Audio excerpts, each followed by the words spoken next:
Good morning. I'm meteorologist Dave Epstein. It is Wednesday, the 22nd of April. Let's get to that weather wisdom for today. It's a pretty nice day if you like it cloudy and cool and a couple of showers. So, not exactly wonderful. We're only going to be in the 40s, and it's not going to surprise me if some of Worcester County sees a couple of wet snowflakes mixed in. It's chilly, southerly breeze. It would be very brief if it occurred.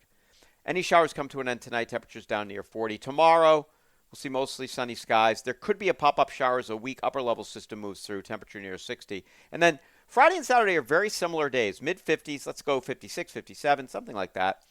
Very light wind, basically out of the north. And then Sunday, partly sunny, temperature near 60. Monday, partly sunny, near 60. Tuesday, could be a few showers arriving, wind coming in off the water, still near 60. Notice no summertime weather on the way. The way it looks right now, I just don't see anything like that for the foreseeable future. Have a great day, everybody.